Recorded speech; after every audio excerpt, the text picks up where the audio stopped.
اعوذ باللہ من الشیطان الرجیم بسم اللہ الرحمن الرحیم السلام علیکم ورحمۃ اللہ وبرکاتہ۔ میں فاحد شفیق آؤ دین سیکھے کی پوری ٹیم کے ساتھ آپ تمام دیکھنے سننے والوں کو خوش آمدید کہتا ہوں۔ جیسا کہ آپ سب جانتے ہیں کہ یہ ماہ رمضان المبارک ہے اور اس میں ہم اسپیشلی جو یہ ٹرانسمیشن لے کے آئے ہیں یہ رمضان المبارک کے حوالہ سے لے کے آئے ہیں، اور ایک دفعہ پھر سے میرے ساتھ موجود ہیں حضرت علامہ مولانا پروفیسر حافظ محمد سمیع اللہ صدیقی صاحب، خطیب اعظم سٹی ہاؤسنگ سیالکوٹ۔ اور ہم جو سوالات ہمیں موصول ہوئے ہیں یہ بلا تاخیر ہم علامہ صاحب سے جو ہے ان کے جوابات کا سلسلہ شروع کرتے ہیں۔ تو علامہ صاحب، آج کا جو پہلا سوال ہمیں موصول ہوا ہے وہ ہے کہ کیا آنکھ میں دوا یعنی کہ ڈراپس وغیرہ ڈالنے سے روزہ ٹوٹ جاتا ہے؟ بسم اللہ الرحمن الرحیم۔ جی دیکھیں، اس حوالے سے دو قسم کی آراء ہیں، ایک قدیم فقہا کی اور ایک جدید فقہا کی۔ قدیم فقہا کی رائے کی طرف تو میں نہیں جانا چاہتا، جو جدید تحقیق ہے اس حوالے سے میں عرض کر دیتا ہوں۔ شرح صحیح مسلم میں علامہ غلام رسول سعیدی رحمہ اللہ تعالی علیہ نے اس کو تفصیل کے ساتھ تحریر فرمایا ہے کہ جدید طبی ریسرچ کے مطابق آنکھ اور حلق کے درمیان منفذ یعنی سوراخ ہوتا ہے، اس لیے جو آنکھ میں ڈراپس ڈالے جاتے ہیں وہ حلق تک پہنچ جاتے ہیں اور پھر حلق کے ذریعے معدے تک بھی پہنچ جاتے ہیں۔ اس لیے ڈراپس ڈالنے سے جدید ریسرچ کے مطابق روزہ ٹوٹ جاتا ہے۔ بعض اوقات آپ دیکھتے ہیں کہ جب ڈراپس ڈالتے ہیں تو ڈراپس کی جو نمکینی ہے اس کا جو ذائقہ ہوتا ہے وہ حلق میں بھی محسوس ہوتا ہے۔ جی بے شک۔ اس وجہ سے جدید فقہاء کرام یہی ارشاد فرماتے ہیں کہ آنکھ میں ڈراپس ڈالنے سے احتیاط کرنی چاہیے، اس سے بچنا چاہیے۔ جی بے شک۔ جی اسی طرح اگر آنکھ میں سرما ڈالیں تو کیا سرما ڈالنے سے بھی روزہ ٹوٹ جائے گا؟ دیکھیں، جہاں تک سرمے کا حکم ہے اس حوالے سے نبی پاک صلی اللہ علیہ وسلم کی واضح حدیث مبارکہ موجود ہے۔ ام المومنین عائشہ صدیقہ بنت صدیق رضی اللہ تعالیٰ عنہ آپ حدیث مبارکہ روایت فرماتی ہیں کہ اکتحل وہو صائم، کہ اللہ کے محبوب علیہ السلام نے آنکھ میں سرما ڈالا اس وقت آپ روزے کی حالت میں تھے۔ تو روزے کی حالت میں آنکھ میں سرما ڈالنا یہ میرے اور آپ کے آقا صلی اللہ علیہ وسلم کی سنت مبارکہ ہے۔ جس مرضی ٹائم روزے کی حالت میں سرما ڈال سکتے ہیں، روزے کے اوپر کوئی اثر نہیں پڑے گا۔ جی کیا بلڈ پریشر اور شوگر کے جو مریض ہیں وہ روزہ چھوڑ سکتے ہیں؟ جی دیکھیں، وہ حضرات جن کو بلڈ پریشر یا شوگر کا مسئلہ ہے، اس حوالے سے پہلی بات تو یہ ہے کہ ہر بندہ روزہ چھوڑنے کا عادی نہ بن جائے۔ ہلکا سا مرض آ گیا، تھوڑی سی بیماری آ گئی اور نیت یہ کر لی کہ میں روزہ نہیں رکھوں گا۔ شریعت نے آسانیاں بھی دی ہیں، لیکن جہاں تک طاقت ہو تو اس طاقت کا استعمال کرتے ہوئے روزہ بھی رکھنا چاہیے۔ اللہ پاک نے ارشاد فرمایا وَعَلَى الَّذِينَ يُطِيقُونَهُ فِدْيَةٌ طَعَامُ مِسْكِينٍ فَمَنْ كَانَ مِنْكُمْ مَرِيضًا أَوْ عَلَى سَفَرٍ فَعِدَّةٌ مِنْ أَيَّامٍ أُخَرَ وَعَلَى الَّذِينَ يُطِيقُونَهُ فِدْيَةٌ طَعَامُ مِسْكِينٍ، کہ جو تم میں سے مریض ہو تو وہ کیا کرے، دوسرے دنوں میں اپنے روزوں کو پورا کر لے۔ اب جو شخص مریض ہے، جسے بلڈ پریشر کا مسئلہ ہے یا شوگر کا مسئلہ ہے، پہلے تو ہم دیکھیں گے کہ آیا وہ روزہ رکھ سکتا ہے کہ نہیں رکھ سکتا، وسعت اور اس سے طاقت ہے کہ نہیں۔ بالکل صحیح۔ اگر طاقت ہے تو پہلی بات ہے کہ روزہ رکھے، بے شک۔ اور اگر اتنا مریض ہے کہ اسے ماہر ڈاکٹر نے، جو دین کا جاننے والا ڈاکٹر ہے، اس نے کہا کہ ایک دن روزہ رکھ لے ایک دن چھوڑ لے، تو پھر اس کے اوپر یہ حکم ہوگا کہ ایک دن روزہ رکھ لے ایک دن چھوڑ لے، یعنی مسلسل وہ روزے نہیں رکھ سکتا، ایک دن چھوڑ کے رکھ سکتا ہے تو پھر وہ ایک دن چھوڑ کے رکھ لے۔ لیکن اگر وہ ایسے بھی نہیں کر سکتا، اسے 2 دن چھوڑ کے ایک دن روزہ رکھنے کی طاقت ہے تو پھر وہ ایسا کر لے، یعنی جہاں تک ممکن ہو وہ ماہ رمضان کے اندر ہی روزوں کو رکھے۔ لیکن اگر وہ ایسا مریض ہے کہ وہ روزہ رکھ ہی نہیں سکتا تو پھر اس کے لیے حکم یہ ہے کہ وہ ماہ رمضان کے روزے نہ رکھیں، بلکہ جب ماہ رمضان گزر جائے، سردیوں کے ایام آئیں، ان دنوں میں اگر آسانی ہو تو ان دنوں میں رکھ لے۔ اگر ان دنوں میں بھی نہ رکھ سکے، نہ گرمیوں کے، نہ سردیوں کے، نہ چھوٹے دنوں کے، کسی صورت میں روزہ رکھنے کی وہ طاقت نہیں رکھتا، تو پھر شریعت اسے اجازت دیتی ہے، پھر وہ فدیہ دے دے، وہ فدیہ دے سکتا ہے۔ جی علامہ صاحب، تو روزے کا فدیہ کیا ہوگا؟ دیکھیں جہاں تک میں نے عرض کر دیا ہے کہ جو روزے رکھنے کی طاقت نہیں رکھتا، بالکل کسی صورت میں بھی وہ فدیہ دے دے۔ اب فدیہ کیا ہوگا؟ اس حوالے سے ہماری شریعت اور فقہاء کرام یہ ارشاد فرماتے ہیں، روزے کا فدیہ جو ہے وہ صدقہ فطر کی مقدار کے برابر ہے۔ یعنی آج کل 2 کلو گندم یا اس کی قیمت یا آٹا جو ہے، اس حساب سے وہ ایک روزے کا فدیہ ہوگا۔ جتنے روزے اس نے چھوڑے ہیں بیماری کی وجہ سے، وہ اتنے حساب لگا لے، اس حساب سے وہ فی روزے کا جو 2 کلو گندم یا اس کا آٹا یا اس کی جو قیمت ہے، اس حساب سے وہ فدیہ دے دے۔ جی، عورت کو اگر حالت روزہ میں ماہواری آ جائے تو کیا روزہ ٹوٹ جائے گا؟ کیونکہ بعض لوگ کہتے ہیں کہ اگر یہ ماہواری عصر کی نماز کے بعد آئے تو روزہ برقرار رہتا ہے، اس کے بارے کیا حکم ہے؟ جی دیکھیں، جو عورتوں کو ماہواری آتی ہے، اس سلسلے میں قرآن مجید، فرقان حمید اور احادیث رسول صلی اللہ علیہ وسلم کی واضح تعلیمات ہیں۔ ان دنوں میں عورت کے اوپر نہ تو روزہ رکھنا عورت کے لیے جائز ہوتا ہے اور نہ ہی نماز پڑھنا جائز ہے، لیکن نماز کی عورت قضا نہیں کرے گی، یعنی جو نمازیں رہ جائیں ان کو نمازوں کو دوبارہ نہیں پڑھے گی، لیکن اگر روزے رہ جائیں گے تو وہ روزے دوبارہ اسے رکھنے پڑیں گے۔ ام المومنین عائشہ الصدیقہ بنت صدیق رضی اللہ تعالی عنہ، آپ حدیث پاک کی روایت فرماتی ہیں کہ نبی کریم علیہ السلام کننا نؤمر بقضاء الصلاۃ ولا نؤمر بقضاء الصوم۔ آپ فرماتی ہیں اللہ کے محبوب علیہ السلام ان ایام میں جو ہم سے نمازیں رہ جاتی تھیں، ان نمازوں کی قضا کا حکم نہیں دیتے تھے، لیکن جو روزے رہ جاتے تھے ان روزوں کی قضا کا آپ حکم دیا کرتے تھے۔ اب آپ نے جو سوال پوچھا کہ ماہواری آ جائے، جب بھی عورت کے اوپر ناپاکی کی حالت آ جائے، یعنی ماہواری شروع ہو جائے، اسی وقت اس کا روزہ ختم ہو جائے گا۔ جتنے دن وہ ماہواری رہے گی، ہر عورت کی اپنی روٹین ہوتی، عادت ہوتی ہے، اتنے دن اس کے لیے روزہ رکھنا جائز نہیں ہے، وہ روزوں کی بعد میں قضا کرے گی۔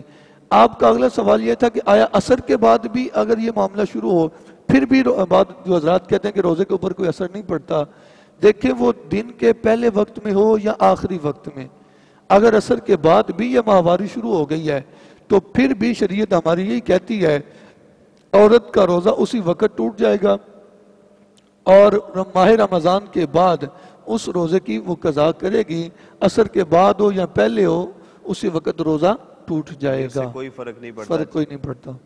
اگر دانتوں سے خون آ جائے روزہ کی حالت میں تو کیا روزہ ٹوٹ جائے گا؟ دیکھیں اگر روزے دار کو روزے کی حالت میں دانتوں سے خون آ گیا ہے، اب ہم یہ دیکھیں گے کہ وہ جو خون ہے کہیں حلق کے اندر تو نہیں چلا گیا۔ اگر وہ خون حلق کے اندر چلا گیا ہے، اب اس کی 2 صورتیں ہیں۔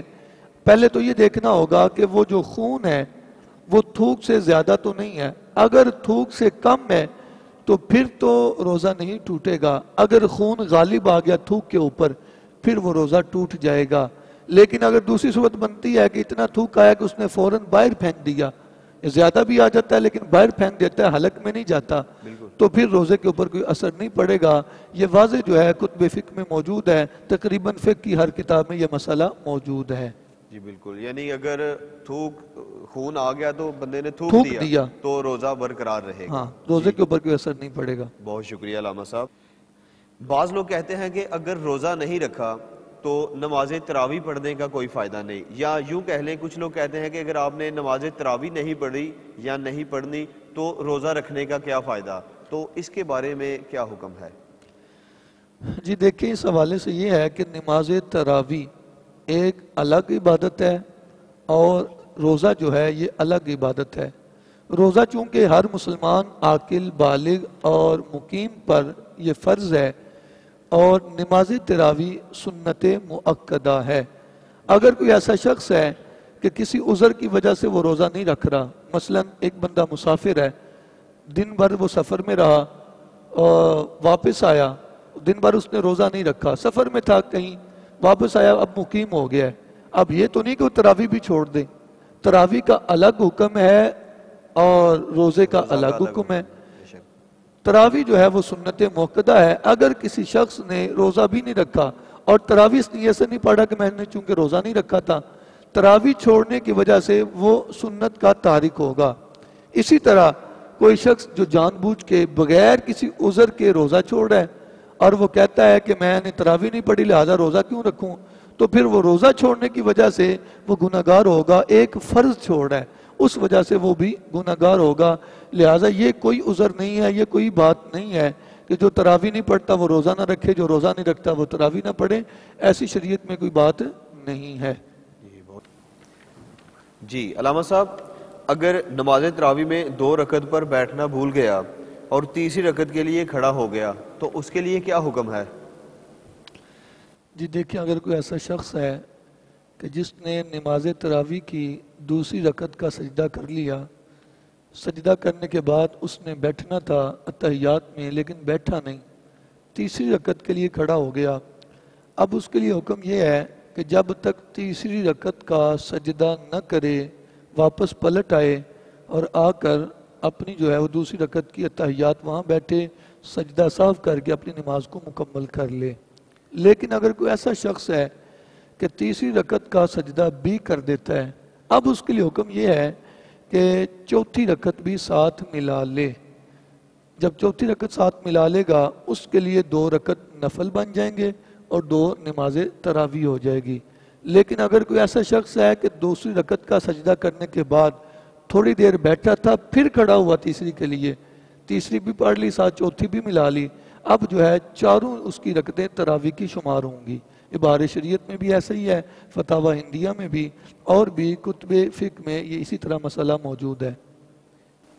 بعض لوگ کہتے ہیں کہ روزہ کی حالت میں مسواک نہیں کرنی چاہیے، اور کچھ لوگ تو کہتے ہیں کہ عصر کے بعد بالخصوص مسواک جو ہے وہ نہیں کرنی چاہیے، تو اس کے بارے میں کیا حکم ہے؟ جہاں تک مسواک کا تعلق ہے، یہ ہمارے کریم آقا صلی اللہ علیہ وسلم کی وہ سنت مبارکہ ہے کہ آقا علیہ السلام کا ظاہری حیات کا آخری وقت تھا، اس وقت بھی اللہ کے محبوب علیہ السلام نے مسواک کو طلب فرمایا، اور ام المومنین عائشہ صدیقہ بنت صدیق رضی اللہ تعالی عنہ نے اپنے منہ میں چبا کر مسواک حضور علیہ السلام کو دی پیش کی تو آقا علیہ السلام نے مسواک فرمائی۔ اب مسواک کا روزے کی حالت میں جو ان کا تعلق ہے، روزے کی حالت میں مسواک کرنے میں کوئی بھی حرج نہیں ہے، کسی وقت بھی کسی صورت میں بھی مسواک کر سکتے ہیں۔ احادیث رسول صلی اللہ علیہ وسلم میں کثرت کے ساتھ ملتا ہے کہ کریم آقا علیہ السلام نے روزے کی حالت میں مسواک فرمائی ہے، تو مسواک روزے کی حالت میں چاہے وہ فرسٹ ٹائم ہو یا ظہر یا عصر کے بعد ہو، روزے کے اوپر اس کا کوئی اثر نہیں پڑتا۔ کافی وسیع تعداد میں ہمیں یہ سوال جو ہے وہ موصول ہوا ہے، کیا روزے کی حالت میں بیوی سے بوس و کنار کر سکتے ہیں یا وظیفہ زوجیت ادا کر سکتے ہیں؟ دیکھیں، جہاں تک بیوی کے ساتھ رشتہ ازواجیت قائم کرنا، اس حوالے سے بخاری شریف کی حدیث مبارکہ ہے، ام المومنین عائشہ صدیقہ رضی اللہ تعالیٰ عنہ ہی حدیث پاک روایت فرماتی ہیں کہ جس کا مفہوم یہ ہے کہ نبی کریم علیہ السلام نے بھی یہ عمل فرمایا روزے کی حالت میں بوسے والا، تو روزے کی حالت میں بوسہ کرنے میں کوئی حرج نہیں ہے اور اس سے روزہ نہیں ٹوٹے گا۔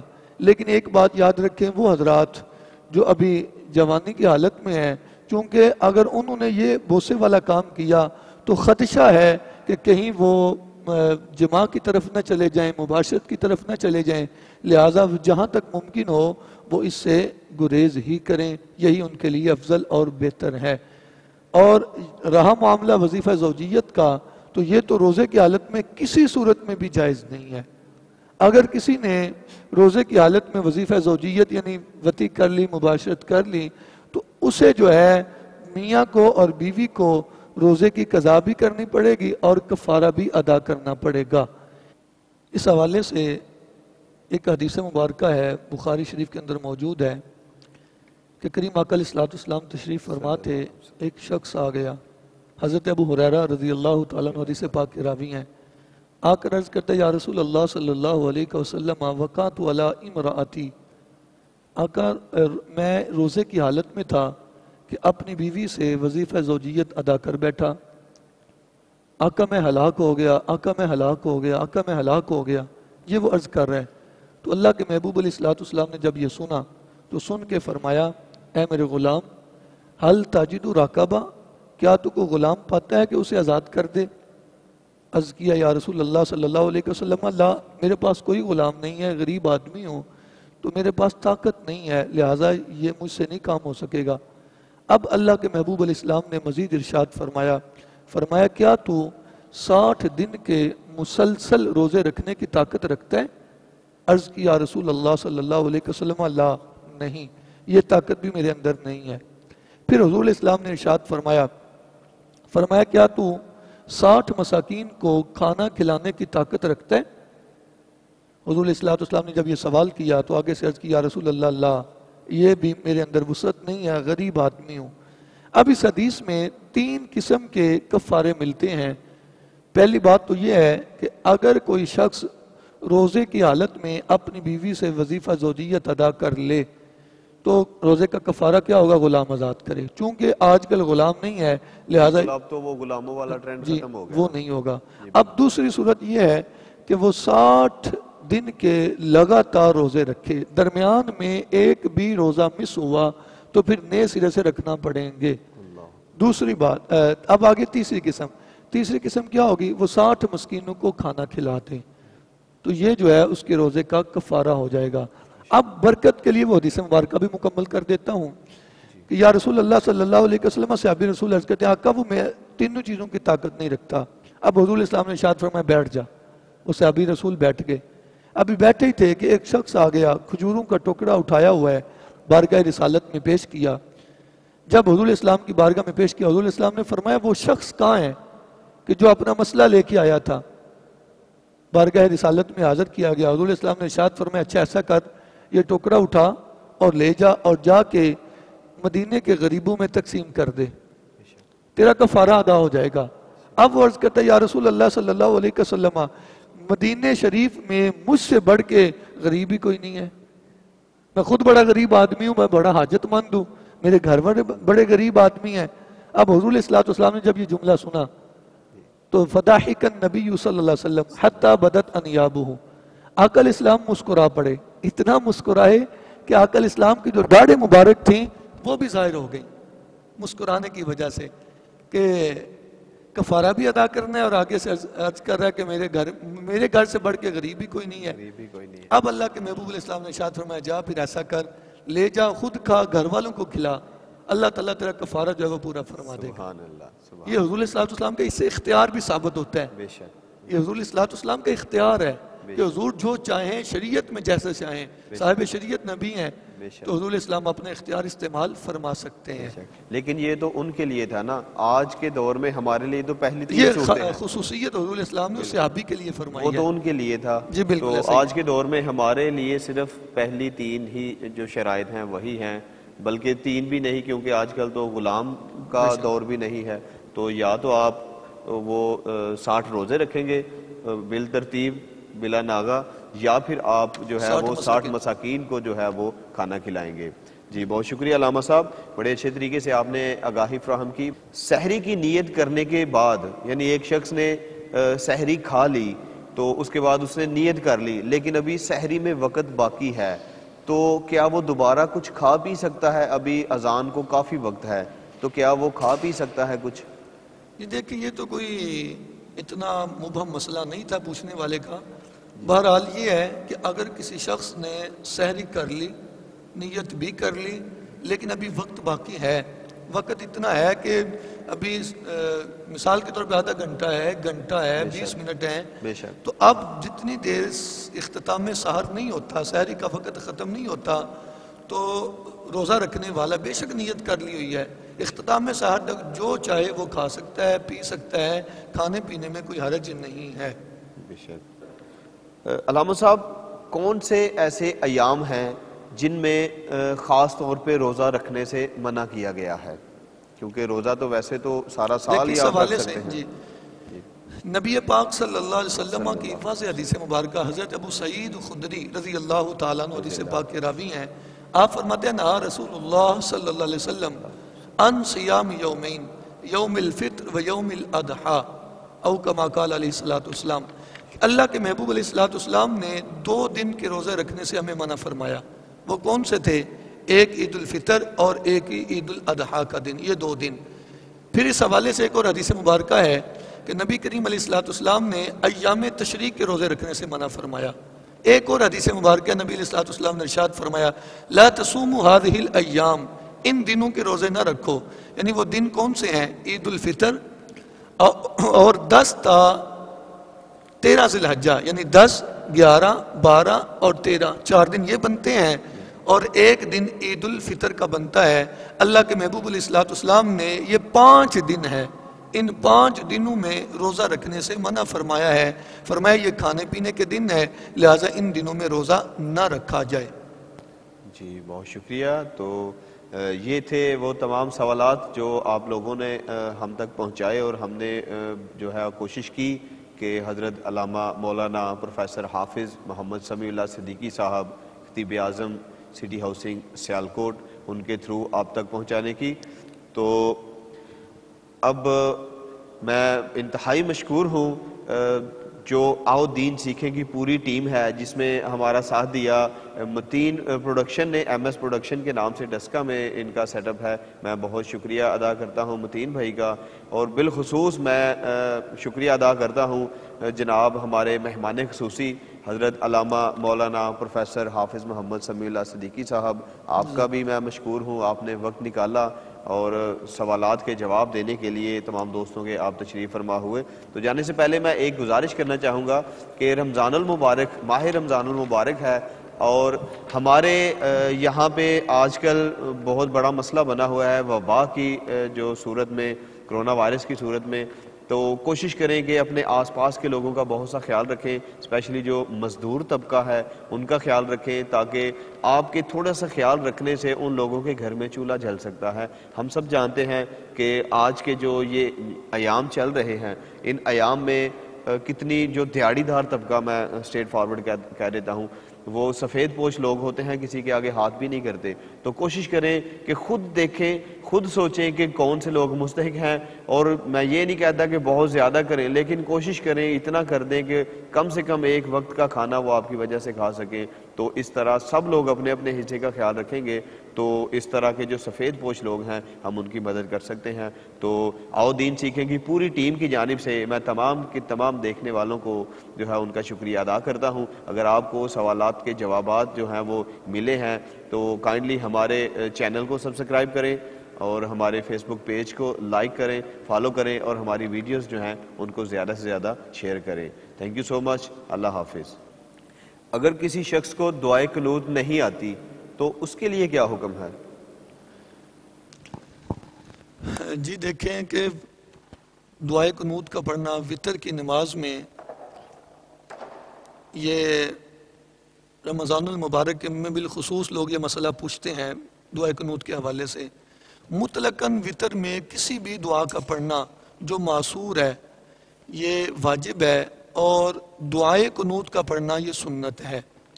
اب اس سلسلے میں پہلی فرصت میں تو یہ کام کرنا چاہیے، سب سے پہلا کام تو یہ ہو کہ ہمیں دعائے قنوت یاد کرنی چاہیے. اگر کسی شخص کو دعائے قنوت یاد نہیں ہے تو اس حوالے سے رد المختار میں موجود ہے، وہ کیا کرے؟ وہ ربنا آتنا فی الدنیا حسنہ وفی الآخرۃ حسنہ وقنا عذاب النار، یہ پڑھ لے. اور اس حوالے سے مزید فقی ابو اللیث سمرقندی علیہ رحم آپ ارشاد فرماتے ہیں کہ اگر کسی کو یہ بھی یاد نہ ہو تو وہ 3 دفعہ اللہم اغفر لی اللہم اغفر لی اللہم اغفر لی یہ پڑھ لے، یا پھر وہ 3 دفعہ یا ربی یا ربی یا ربی پڑھ لے. اب دیکھنا یہ ہے کہ اگر کوئی شخص یہ دعائیں پڑھ لیتا ہے جو کہ حدیث سے ثابت ہیں، آیا اس کے وتر صحیح ہوں گے کہ نہیں؟ اس حوالے سے اعلیٰ حضرت عظیم البرکت مجدد دین و ملت امام احمد رضا رحمۃ اللہ تعالی علیہ فتاوی رضویہ شریف کی 7ویں جلد میں ارشاد فرماتے ہیں کہ اس طرح کوئی اور دعا پڑھنے سے جو کہ سنت سے ثابت ہو، دعائے معصور ہو تو اس سے وطر ادا ہو جائیں گے، سجدہ صحف کی بھی ضرورت نہیں ہوگی۔ بہار شریعت میں بھی اسی طرح موجود ہے۔ میں پھر عرض کروں گا کہ ہمیں پہلے تو یہ چاہیے کہ دعائے قنوت یاد کریں، اگر نہ یاد ہوگی تو جو دعائیں عرض کی ہیں یہ جو ہے فقہاء کرام نے احادیث رسول کی روشنی میں ارشاد فرمائی ہیں۔